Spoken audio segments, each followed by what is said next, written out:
To welcome John Witt to Hofstra. He tells me this is his first time on campus. Tulips. Yeah, it's a good time of year. Tulips are planted. The weather is a little overcast, but it should become very nice in a couple of days. I'm sorry to say. Okay, I'll come back. If you give me parking, that's what I learned. It's all about the parking. So that's There is an example. So John Fabian Witt is the class of 1960 professor of law at Yale Law School, and he's also a professor of history at Yale University. And John teaches and writes on the history of American law and also on tort law. The book he's talking about today follows a long list of publications, but I would like to single out a book that I found extraordinarily important and I recommend to everybody, which is Lincoln's Code, The Laws of War in American History. It's a particularly timely book, given what's happening right now in the world. But it's an extraordinary look at American military law and law broader than that even. His other writings include American Contagions, Epidemics, and the Law from Smallpox to COVID-19, a book called Patriots and Cosmopolitans, Hidden Histories of American Law. And I would also single out that he was the principal author of the Witt Report on the renaming of Calhoun College at Yale. And for those of you who, even if you didn't go to Yale, it makes extraordinarily interesting reading on the subject of when we decide that monuments or buildings should be renamed for reasons that relate to our continuing effort to be a more perfect society. So, I will let John talk about the book, The Radical Fund. I know a number of you have read the paper, but I also know that you may have read in the New York Times the excerpt, which was really more of an op-ed piece than an excerpt. And that piece in the Times, I think, contemporized the book in ways that are really, really important and interesting for the moment. As usual, our approach will be to let John present for about 20 minutes, and then we're lucky to have Jordan provide a response, and then I will respond, and then we will open it up for conversation. Welcome, John. Great. Thank you, Norm. It's really nice to be here for the first time, but old friends in the room, friends of old friends in the room, I've just learned. So that's nice. That's nice too. I thought I'd take, there are a bunch of different audiences that I've talked to for this. The book itself is so sprawling and big. It has something for everyone, or at least so goes the marketing pitch. I thought I'd take the opportunity to talk to this law professor, lawyerly audience about some of the lawyerly features that run through it. That explains the chapters you got. So it's a book that by indirection principally it's about this foundation that gives away money to left and liberal causes, organized around class emancipation and race emancipation in the early part of the 20th century. But by indirection, it's a book about the origins, the founding moments of mid 20th century liberal constitutionalism. Like that, it's a book that takes as its project figuring out where the free speech of the Warren Court, Brown against Board of Education, and the collective bargaining regime of the New Deal came from.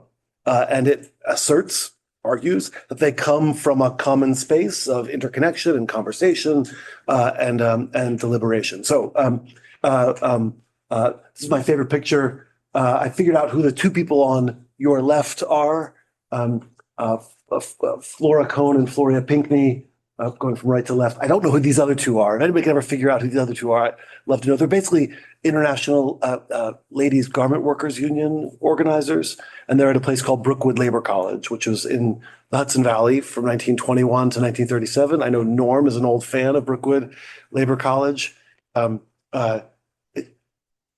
Jordan was an early RA for me on this project. Did you end up in Brookwood Labor College? No. Okay. All right. Okay. Social work, racquetball. Great. Yeah. So, which was an organizing place funded by this foundation, an organizing place for you can see it's an interracial labor organizing, and in some ways, interracial labor organizing was the heart of this project, the project of the foundation I'm writing about. I sometimes set the scene, but you all, and I don't need to dwell too much on this. It's a moment of free speech under threat. It's a moment of nativism and the end of immigration.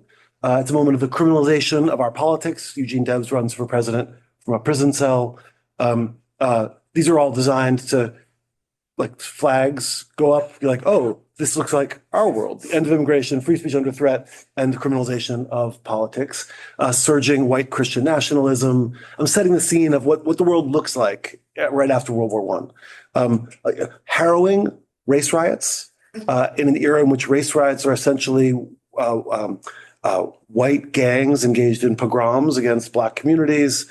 This is East St. Louis after a horrific massacre of hundreds of people, unknown numbers, destruction of entire Black neighborhood. We could just as well be in Wilmington, North Carolina in 1898, East St. Louis, 1917, all sorts of places all around the country in the summer, fall of 1919, especially the Arkansas Delta, which the book runs into, or Tulsa in 1921. That's a whole sequence of things going on in that period. And this is making national news. This is the NAACP leading a march on Fifth Avenue after the occasion of East St. Louis. It's a period of labor in retreat. The World War I had produced all these gains for workers, wages, the power to demand better working conditions and better hours, and the strikes in 1919 that aimed to maintain those wages and working conditions are virtually all crushed. Virtually all crushed. They lose everywhere. And for the next decade plus, American labor is going to be in retreat. One consequence of that is skyrocketing economic inequality in the 1920s. Followed, this is the Thomas Piketty U-shaped curve made prominent by his book a decade or so ago, followed by a sustained mid-century period of relative economic equality measured here in income, followed by a return in our time to the wild robber baron inequality of the early part of the 20th century. Also, real crisis of misinformation and disinformation. World War I produces famously a propaganda campaign by the United States government, by all the participants engage in forms of propaganda to bring their populations on board. That propaganda is quickly followed in the post-war period by large firms. The large firms of the mass production capitalist era start to adopt the same forms of propaganda because they want to shape public opinion in powerful ways. And so there's a sense in which, although we've lost track of it, some of the misinformation, disinformation, algorithmic echo chamber crises of our democracy today are prefigured. Both in practice and in theory. People like Walter Lippmann are trying to work out how to do democracy in the age of misinformation and mass communications. And in the midst of all that, this young man, a kind of puzzled, sometimes confused, not especially important person in the scheme of things, no great genius. He's kind of good looking. That's his major. He has two major claims on life. He's really attractive and he's really rich, just by accident. Like, both of these things are accidents. He did nothing to deserve either of these two things. And he inherits $1 million in 1920. And because he's got forms of idealism, and also it becomes increasingly clear over time, forms of mental illness that lead him to confusion, he says, no, I don't want anything to do with it. I refuse this money.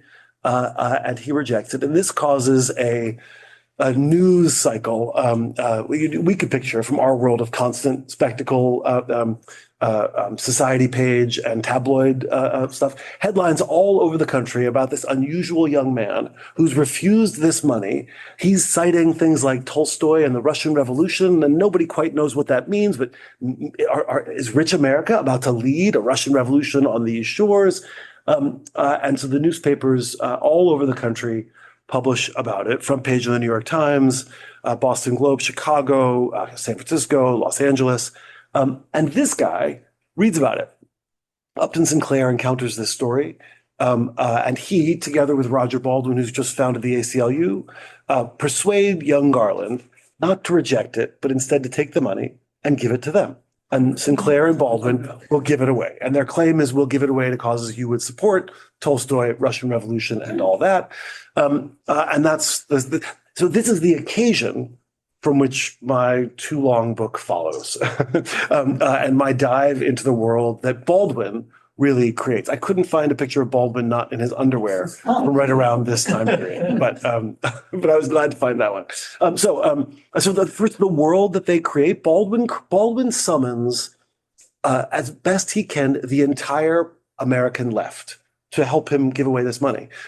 Sidney Hillman, who's the future intellectual architect of the Congress of Industrial Organizations. So he's a labor leader looking forward to the industrial unions of the 1930s. But also someone like Elizabeth Gurley Flynn, who's a leftover member of the industrial workers of the world, and so a labor radical. And if Hillman believes in making capitalism work for workers, Flynn believes in destroying capitalism and class revolution. So you get a sense of the diversity of lefts that Baldwin wants.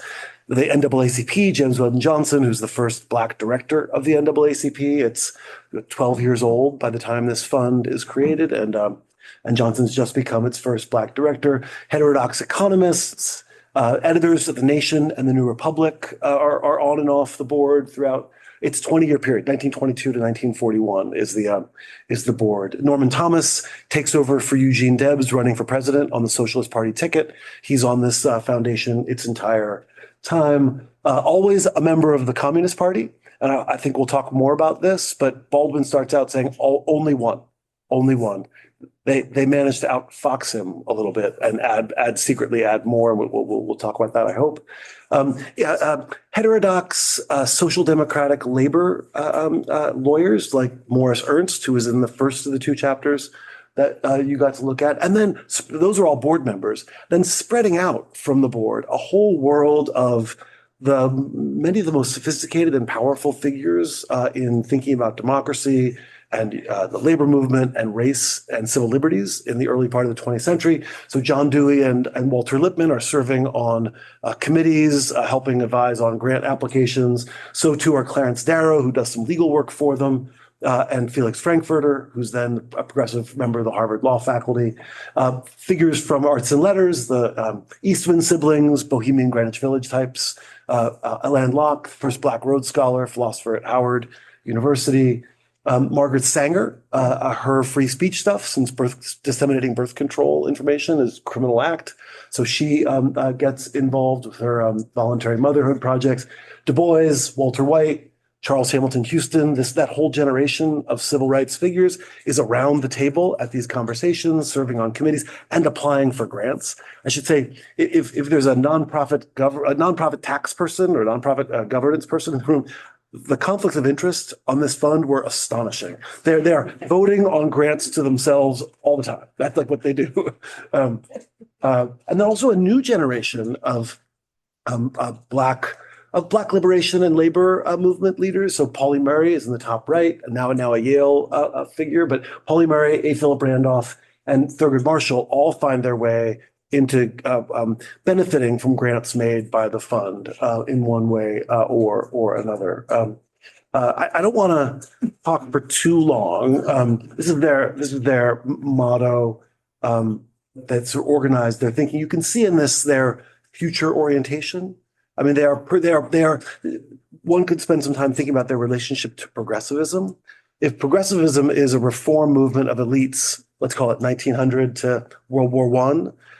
This is like the shattered aftermath of progressivism in the 1920s. The progressive movement has been shot to hell by World War One, but these are people, some of whom were classic progressives in the 19aughts and 1910s, some of whom are coming from further left.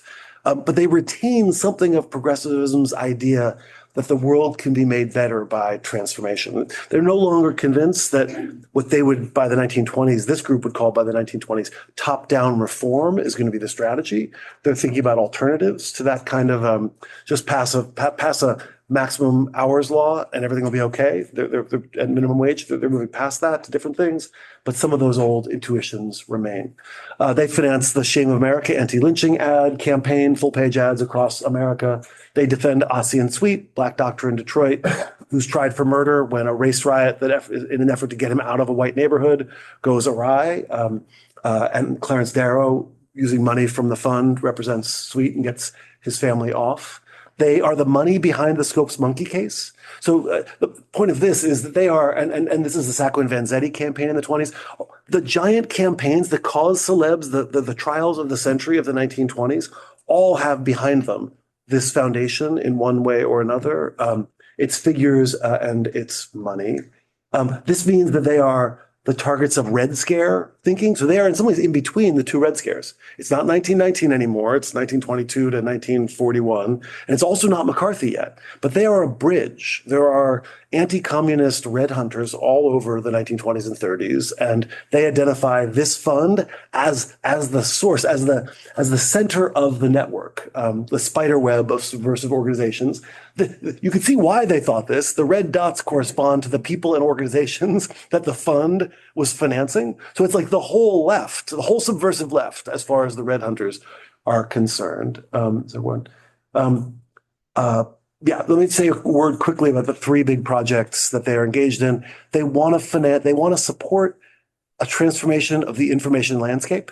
So they fund news syndication services, radio stations, films, newspapers, publishing houses, all sorts of ways of changing the information landscape in which democracy is happening. Think of that propaganda campaign from the war. They also get involved in what's now known as the Harlem Renaissance, because people like James Weldon Johnson, Alain Locke are key figures in that. And so the world of the Harlem Renaissance comes into their ambit. They're supporting a labor movement in exile. This is that Brookwood Labor College we started with.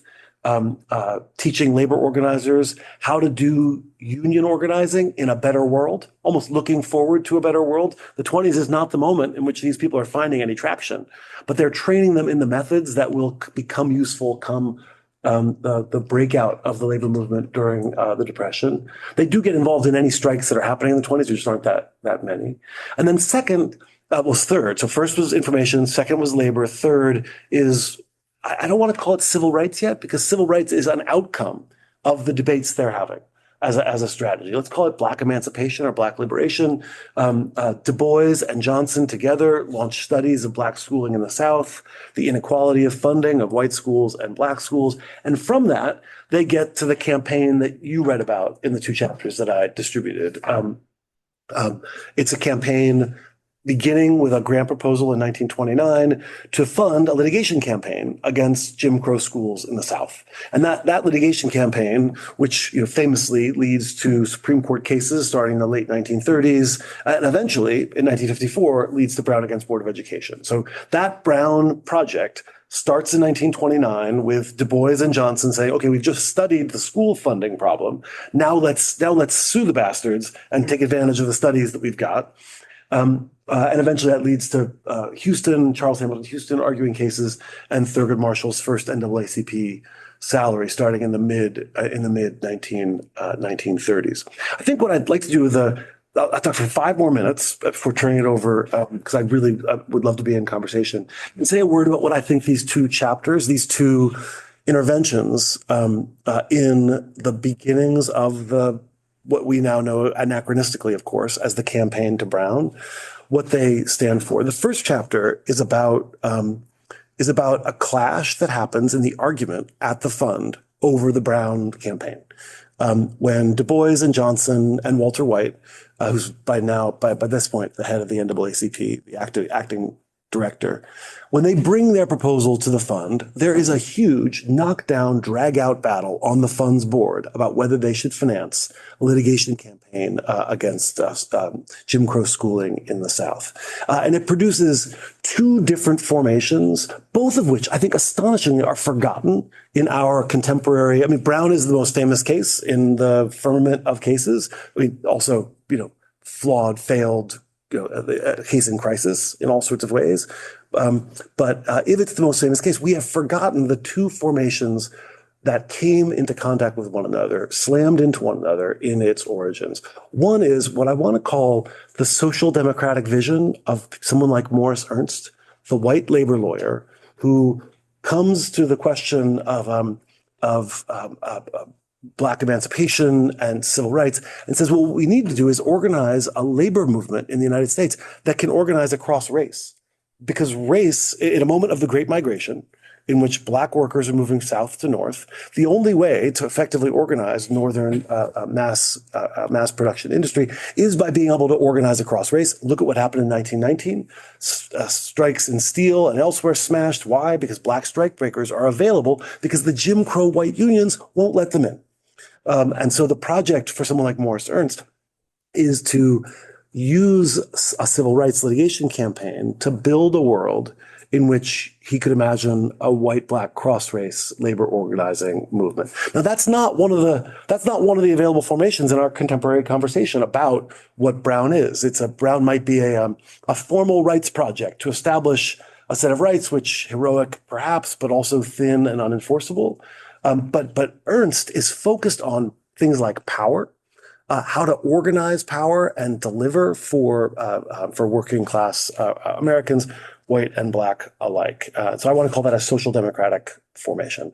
The second formation that it comes into contact with, though, is the project of the Communist Party in the late 1920s, which is a project that says the right way to understand the subordination and exploitation of Black Americans is as a form of colonization. So in 1928, in Moscow, the Sixth Congress of the Third International has decided that the way to understand race in the United States is as a form of imperialism. Its northern industry has colonized the majority Black regions of the South. In the chapter, you see I reproduce the map of what went by the name of the Black Belt, which is the scythe-shaped region of Black majority counties from Virginia down along the coasts all the way over to Texas. And the Communist Party view is that, properly understood, that should be a Black self-determining nation. Now, this connects to a long history of Black nationalism in American history, back to someone like Martin Delany before the American Civil War, and even further back. Marcus Garvey had carried that idea forward in the 1920s in Harlem and around the Black Atlantic. And on the fund's board, a fight breaks out about whether or not the way to address the subordination and exploitation of Black Americans is through Morris Ernst's social democratic power building strategy or self-determination and self-governance for Black Americans. And that chapter is both an effort to describe to you the collision of these two formations and also do a kind of nerdy organizational history. Like you get into the votes, it's like parliamentary procedure is the way in which the communists who have unveiled themselves as having quietly bored from within, B-O-R-E-D, to take over this foundation. And they come within one vote of derailing the W.B. Du Bois, James Weldon Johnson grant proposal. But the Social Democratic Center holds and votes through the grant. That's chapter 15. Chapter 17 is an effort to describe the construction of the litigation campaign blueprint. Like, how are we going to do this? Now we've granted the money. I mean, as an aside, of course, the money also has just disappeared, right? Because the 1929 crash means the assets in this foundation have just been wiped out. So that's happening as the board is voting. But there's a little bit of money left over. They bits and pieces. They scrape together some, but only a fraction of what Du Bois and Johnson had imagined they'd be getting. So how are we going to bring this litigation campaign? How are we going to do it? And that's a story that runs through two Jewish lawyers, Felix Frankfurter and his student Nathan Margold. And Margold has just been fired from the Harvard Law School because he's Jewish. The Harvard faculty has voted him an offer. And President Lowell says, no, I already have a Jew on my law faculty. His name is Felix Frankfurter. I don't want a second. It's classic Ivy League anti-Semitism of the rankest sort. And Margold, after that blow, he really is a bookish, he just wants to be a professor. He just does. And he's a bookish type. And after that blow, he ends up working on tribal property rights in the Southwest. It's kind of an accident. What's becoming the Brookings Institute has just taken up the problem of, it's kind of the end of the Dawes Act regime in American Indian law, which has splintered tribal power and essentially become a mode of exploitation and expropriation of Indian lands. And so Margold is part of, starting in 1928, the project to breathe power and life back into tribes as powerful sovereign entities, and to make property claims on behalf of tribes in the wake of 3-4 decades of Dawes Act disaster. And the project that Margold develops is a project that in some sense is a federal courts project drawn from his teacher, Felix Frankfurter. I mean, he's in a federal courts problem. How do we use the federal courts to through injunctions and a variety of other remedies to attack the problem of Jim Crow in the South? But it's also a project for him and his generation of how to organize power using the courts. I think that students of mine who are disillusioned, understandably, with the Brown against Board project, think of it as having been naive about the ways in which courts could engage in the kind of power the courts might have. Margold and Frankfurter are not naive about the power of the federal courts. Frankfurter is the early 20th century's great student of the power and limits of federal courts. It's like what he does for a living. It's his thing. And together, the two of them design a strategy that's attentive to figuring out how to use the courts in ways to not dissipate this fund's money, and instead mobilize power for Black Americans in Southern school districts. And so the burden of that chapter is to describe a really compelling litigation strategy, one, the structure of which we could get into, the structure of which has been lost, I think, lost to time, and observe the way in which, in its moment, it was brilliantly designed to do all the things that my students observed correctly that Brown and its legacy can't do anymore, which was to say, reorganize resources, redistribute them through the mobilization of power and then the accumulation of power with the resources that had been reallocated. That's all pitched at a pretty high level of abstraction. But because I've pushed past my 20 minutes and I feel Norm and Jordan breathing down my neck in a good way, I'll just pause there. So the thought is, here at the beginning of 20th century constitutional liberalism are two surprising things. Social formations you wouldn't have expected. Social Democrats up against communists, all organized around power. And then second, not an idea of how to make rights, how to vindicate rights in the courts, but instead how to make power happen in the courts. So I'll stop there.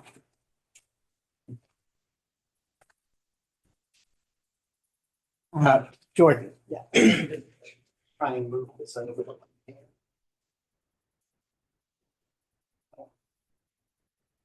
Well, thanks. Can you move? Just go over here. Yeah. Right. Well, thanks so much, Norm and John, for this opportunity. As John mentioned, it was my pleasure to be one tiny piece of the RA army that was doing some small part of the book. I will just say about that, this was in the first semester of my 1L year, and I had just done a master's before that in political theory. And so, writing some history papers was for me the only thing that made law school, tolerable coming from a humanities program. So, the most enjoyable part of it for sure. So starting with the caveat that I'm not a historian, I do want to pull on a few threads relating to the role of labor, to the work of the fund, and the relationship between labor and civil rights, and a little bit about the role of law in social change. And I think you've already touched on all those points. So just, prodding a bit further. So the prologue invites us to tease out the lessons the fund's history holds for our own. So I'll take that as an invitation, opening the door for many presentist questions. So one lesson that you appear to be offering, or at least that we can take away, seems to be a vision of progressive politics. I'll just say that in a very broad, as a very broad term, and of racial justice in particular, in which labor and economic inequality are a centerpiece. So you write, for the directors of the fund, race emancipation and class liberation traveled together. It is a little remembered case, Steele v. Louisville Railroad, that best embodied the fund's ambitions, as rather than Brown v. Board. And for those unfamiliar, Steele is a labor case under the Railway Labor Act involving establishing a fiduciary-like duty of fair representation, duty of non-discrimination in this context of unions as towards members. So I thought that really seemed, for me, embodied that thrust, that point. And so it's striking from a contemporary perspective, looking back in chapter 15 as how even though there were these major strategic disputes, and it seems like, very, very strong factional disputes, both sides of the debate seem to share, at least in part, a worldview in which those two issues and those two imperatives were deeply implicated on a diagnostic level. So both seem to share what we might be today call a view of racial capitalism, in which Black Americans are hyper exploited, and in which racial discrimination is a central obstacle to labor organizing. I think you hit on all of these points, both from the perspective of building cross-racial solidarity and because political and social oppression of Black workers makes organizing particularly or extremely difficult. I'm thinking here of the kindergarten propositions piece of things. And on a prescriptive level, both sides seem to share a vision of promoting labor organizing or the position of Black workers, despite obviously strong disagreements on strategy. And we get a vision also of civil liberties that is not simply or even primarily an end in itself, but as a means to enable labor organizing. So what Ernst and others refer to as kindergarten propositions, necessary as basic preconditions for labor.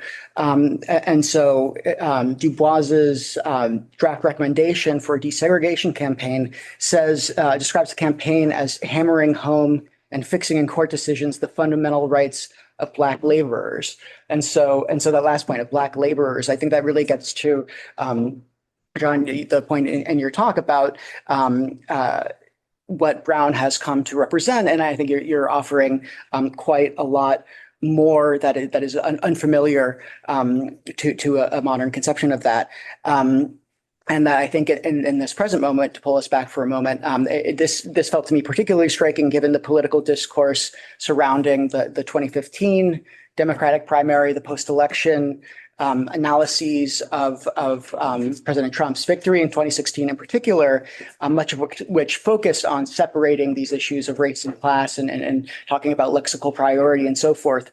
And I think that actually since that time, so I was thinking about the length of the book and the drafting, I think since that time during which you were drafting the book earlier, I think that progressive discourse has moved somewhat away from that framing and towards the direction of what's in the fund. And I'll just take that to point two, which is that I think you also capture something else, another lesson that captures where some of either progressive discourse as well as potentially academia, which is heading, which is in some ways a move away from liberal legalism towards a view that at least partially decenters courts and litigation, but remains very engaged in legal analysis and problem solving. Obviously, lawyers were a very significant figure in the book.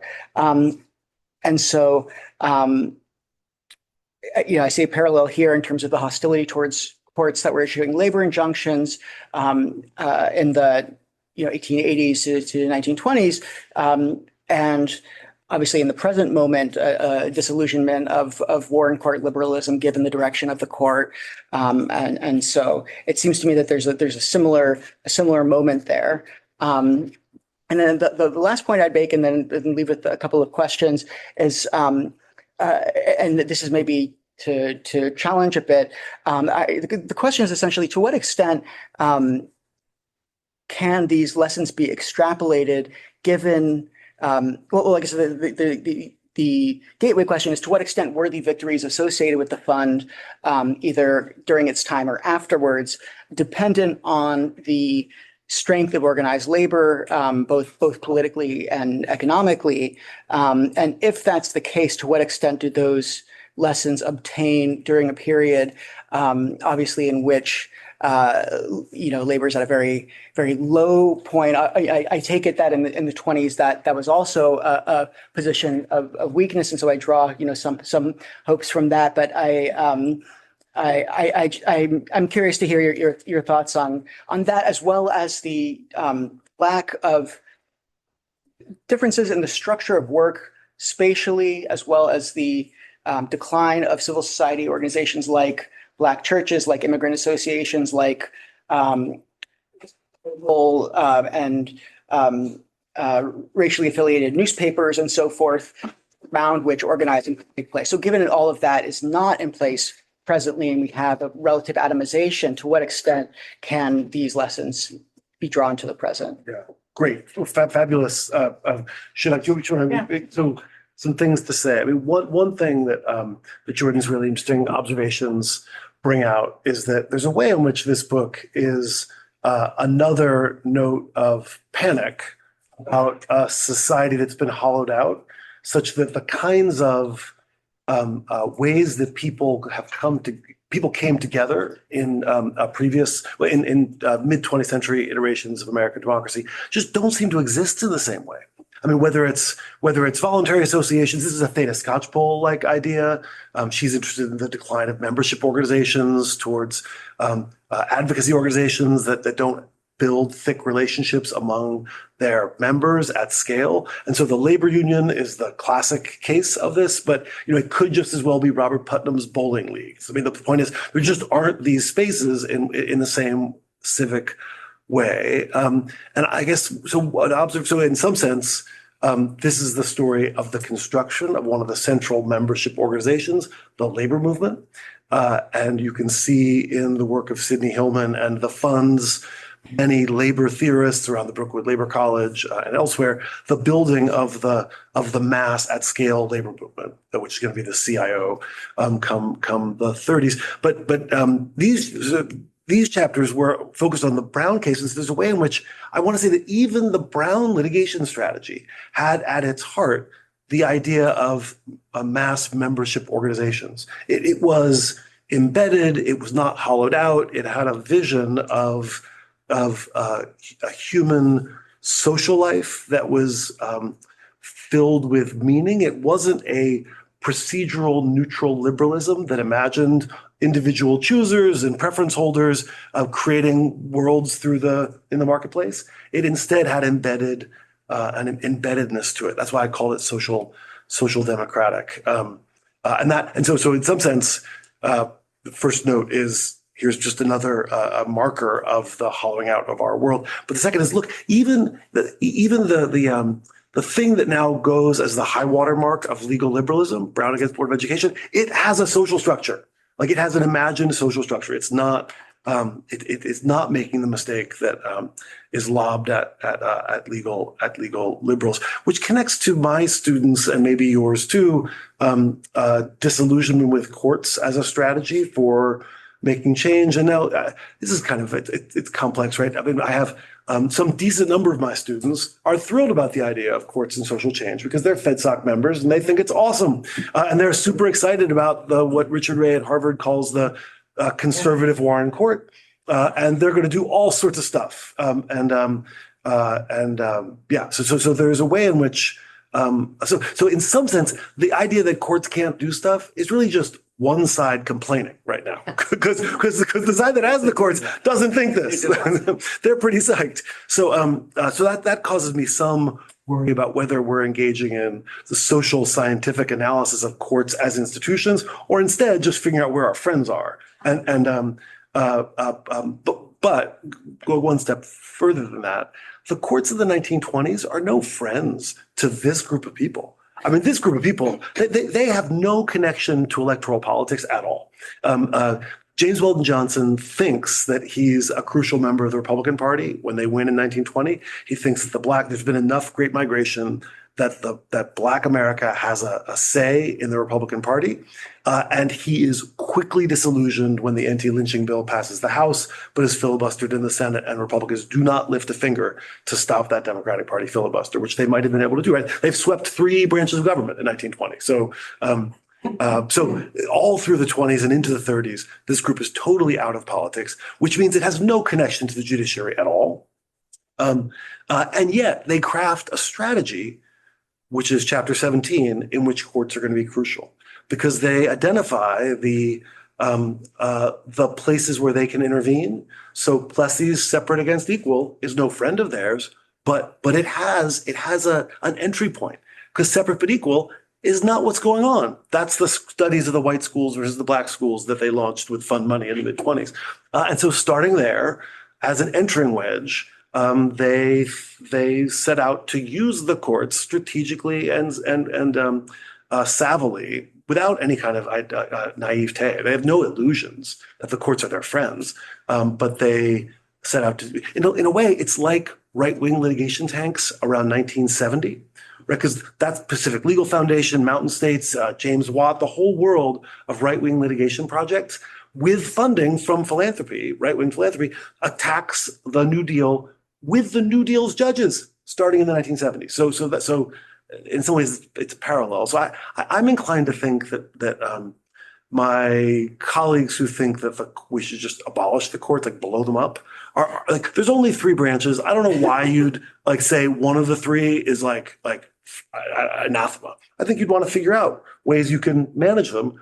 Every successful political movement I can think of in the last century has done exactly that, even at times when they don't seem friendly. I talked for a while. I say one last thing about this, which is A. Philip Randolph is the secret hero of this book. He in a chapter you don't have, he gets a key grant from the foundation. He gets some grants to fund a cool avant-garde Harlem magazine that he's running in the early 20s. And then he transitions to being a labor organizer. He, of course, is the 20th century's most important Black labor organizer. And he's launched with a grant from the foundation, but more than a grant. He's actually kind of pissed about the grant. He doesn't think they gave him enough money. He accuses them of racism for giving him for the grant being too low. And that produces a cloud of madness for a little while. But crucially, they give him some money, but they also give him a world of advisors and labor consultants. That is, the future intellectual architects of the CIO are there available to advise on how to create a labor movement, how to create a labor organization. And he gets embedded in that world. And from that world, he creates the Brotherhood of Sleeping Car Porters. All right. So great questions. Some beginning thoughts back. Thank you. I'm going to switch with you. Oh, You can move.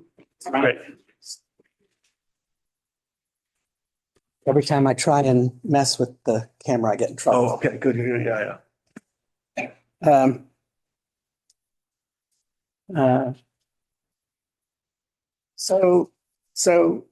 teach nonprofit law, and for about 2 or 3 years, I've been working on an article on the politicization of charity law.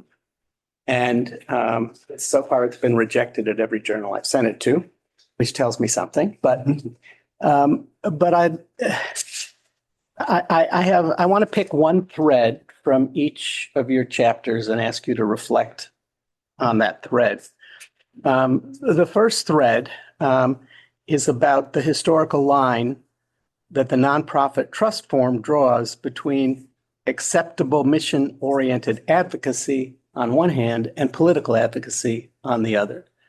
And one of the things that's interesting is, of course, since 1954, there's been a provision in Section 501c3 of the Revenue Code that absolutely bans involvement in political campaigns by by foundations and nonprofit organizations.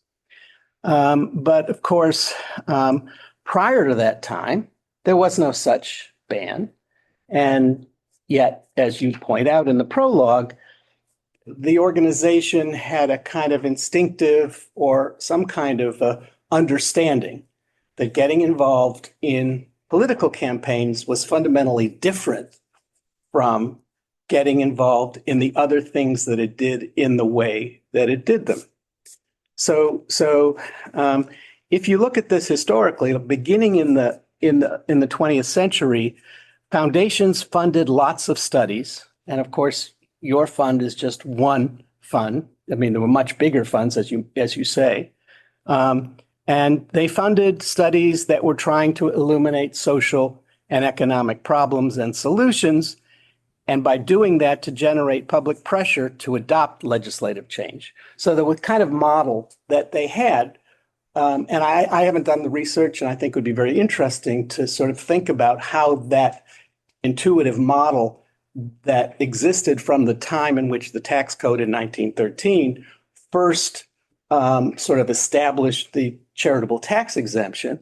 How did that model develop? But what they did was their money-supported research, for example, demonstrating a relationship between poverty and life expectancy, or between race discrimination and economic success, or later in the 30s between smoking and cancer. The first studies on smoking and cancer really date from the 1930s. And those kinds of studies were providing ammunition, really, I think, to upset conventional thinking about public policy. And the notion was that that might in turn shape political values, and that might in turn influence the policy objectives of candidates who stood for office.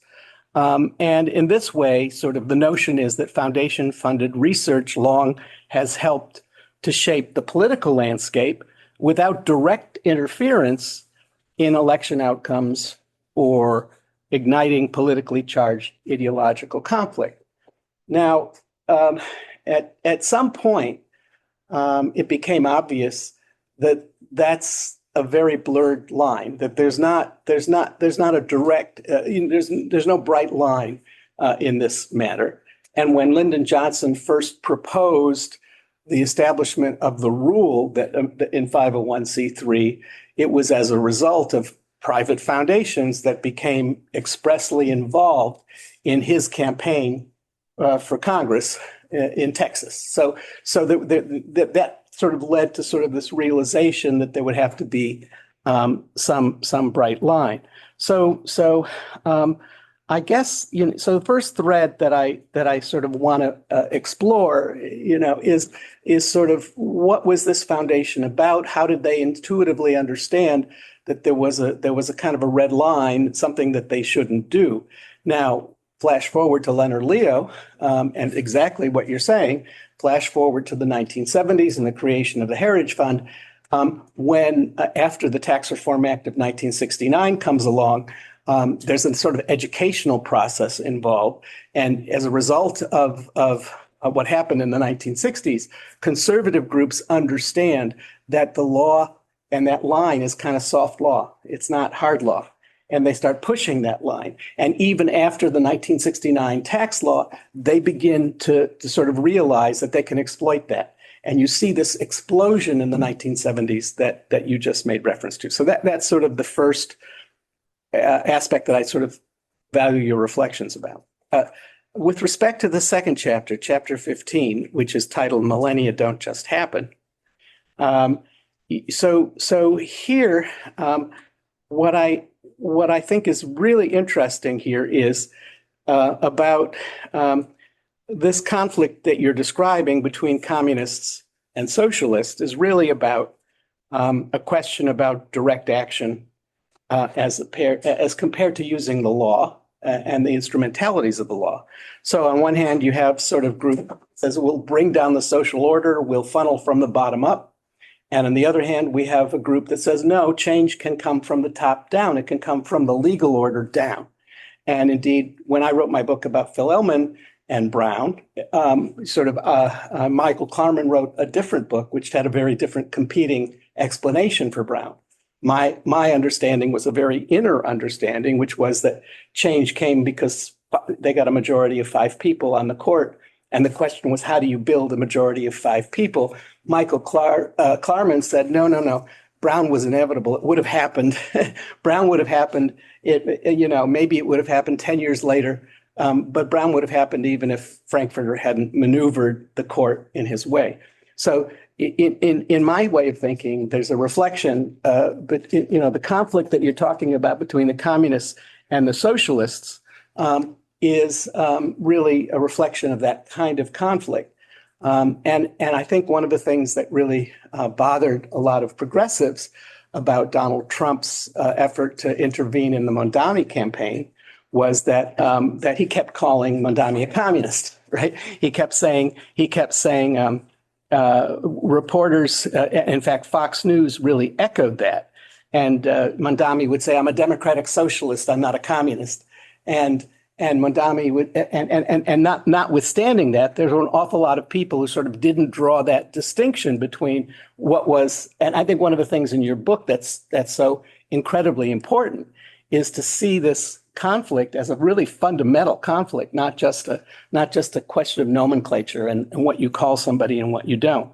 And I think what you have in the book is probably the first modern discussion of this inner conflict that really can surface and it's very important now in the context of understanding that. The third thread, and I'm only picking one thread by each chapter, but the third thread is in chapter 17, and in that.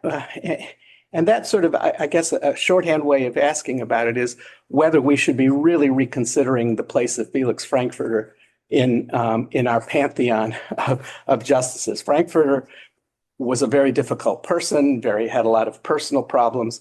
Believe me, many members of the court found him irritating. When I interviewed Phil Ellman about Frankfurter, who, just to tell you, Phil Ellman was his 3-year law clerk, the only one, and even after he left the bench, after he left his clerkship, Phil was like a child to them, and he ended up doing Felix Frankfurter's personal income tax over the kitchen table for 20 years. So that's how close they were. But he said, there were no depths to which Frankfurter would not sink in making an argument, and it irritated everybody. But the aspect here that I sort of focus on is that what this book does is it really points out that Frankfurter played a critical role in the administrative state. I mean, and it's an underappreciated aspect of his genius in many ways that he really did treat the law instrumentally in the way that you describe in the book, which I think is quite wonderful. But indeed, now, as you said, some of your students, your story about your conservative students and the FedSoc students is notwithstanding, there's a strong claim that students are now making on the left that really the court's been, the Warren court maybe led us in the wrong direction, that we're too activist, that we need to rein in activism, as expressed in Ketanji Brown Jackson's decision in the Consumer Protection Agency case, where she basically said, maybe we need to think again about the passive virtues. And that's a reference back to Frankfurter, who may have been on the right side in some sense in ways that we don't appreciate. Amazing. Well, so I'll pick up each of those threads and quick. One is nonprofit tax law. I tried to nerd out for the lawyers with I wanted to have a book full of great stories, and it's hard to do tax law as great story, but the Coolidge administration denies them tax privileges because they're a bunch of radicals and subversives. It's like the Trump administration threatening liberal foundations today. It's like ripped from the headlines, and they hire a fancy tax lawyer. This is their world. Roger Baldwin manages to straddle the elite quarters, Harvard College class of 1905. He's super connected. He's a Mayflower, basically. So Baldwin is connected, and the elite and among America's radicals. And so what do the radicals do when they get in tax trouble? They get Baldwin to find them one of New York's best tax lawyers. And so they have a great tax lawyer who manages to create for them what we would now call the 501c4 category. It doesn't have that number until 54, but they are exempt from income tax, but not eligible for tax deductible donations. That's their setup. And that category gives them a little bit more leeway in politicsy stuff, in social change stuff, let's say. And of course, one of the really striking features of this story is that already by the 40s, the right-wing critics of this foundation and its world are adopting the strategies. The Volcker Fund is, I think, one of the first early ones. They're financiers of a certain set of historians today would call it neoliberal economics, in its origins in the 1940s. Eventually Milton Friedman, Hayek, Milton Friedman, that world. So there's a certain irony to the story. These lefties create a category which now goes by the phrase dark money, right? No need to disclose your donors if they're not getting deductions. So the naming of the donors is connected to this tax category. So this is created by these lefties. And of course, they come to think that their critics have far more money than they do. And so they've unleashed this category, which can now be used. I suspect that the Volcker Fund would have found its way to this category, whether this group of lefties got there first. So it's more an irony rather than a causal story. One last tag on that. It may well be that in these social movement areas, there are real laws of diminishing marginal returns. And if that's true, then it might not be the case that just having more money will swamp. That is, each additional dollar in the project is worth a little bit less than the dollar than the first one. So just a thought. That would be a way of explaining how this relatively small amount of money made such a big difference. Klarman versus Silber, right? As two accounts, this is now moving to second thread number 2. Klarman versus Silber, inevitable change on the one hand versus an inside story on the other. My frustration with the brilliant Michael Klarman's work for decades now has been, put it candidly, it's too late in the semester to be just, it's lack of imagination. There are so many ways in which history can develop. And it is extremely easy to imagine that an outcome, something like a Brown-like outcome, was inevitable because a set of social forces seemed to be pushing against the regime that was in place before it, a Jim Crow apartheid regime. But there are so many different ways in which that regime could have splintered, altered, remade itself, been challenged. And the particular model of Brown against the board, and that's the point of this chapter. This chapter has many different social formations clashing over a vision about what a post-Jim Crow world should look like. And one of them on the table in one of the planet's most powerful political entities, the Soviet Union, is a separate Black nation. Like that's an idea. And A. Philip Randolph, is part of why he's the center of the book, really, is one of America's fiercest Black critics of that project, just as he had been one of America's fiercest Black critics of Marcus Garvey just a couple years before. He is all set up to do this because he's already seen this story. He's like, no, this Black nationalism thing I've already been the Marcus Garvey thing. So that's my thought there. And so this has been a thread for me for a couple decades now, is contingency and alternative paths. And so the particular paths that get taken, they matter, and they're open and up for grabs to creative rethinking. And so part of what I loved about this book was it's lots of creative rethinkers. And then your third thought was a Frankfurter. Brad Snyder's biography of Frankfurter, and I was on Long Island at Toro recently for a Brad Snyder a biography of Frankfurter conference, which was great biography. I commend it to you, but I think I like Norm's Frankfurter. I find Norm's Frankfurter a little bit more persuasive than Brad's. Brad's Frankfurter is a lowercase d Democrat, also an uppercase D Democrat, but the important thing for Brad is the lowercase d piece. And I think Frankfurter is a snob and an asshole. And I guess you can be an asshole and Democrat at the same lowercase d. For sure, you can be an asshole and an uppercase d. And that what Frankfurter is about when he defers to legislative majorities is about protecting the the stature and prestige of the court, because that's like this like the holy of holies for him. And democracy is kind of an accident you get on the side. Like it's like, but here, what he's doing here is you see, just as Norm says, his administrative genius, his organizational, institutional genius. And there's a way in which this should have been, I should have guessed this going into the project. Maybe our literature should have guessed this. He's before the era of mid-20th century rights revolutions.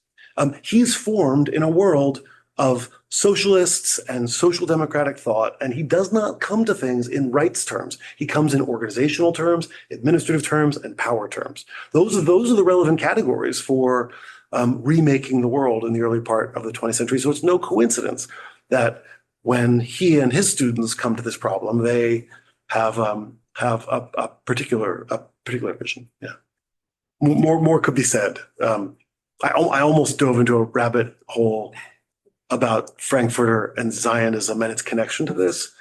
Well, Okay, let me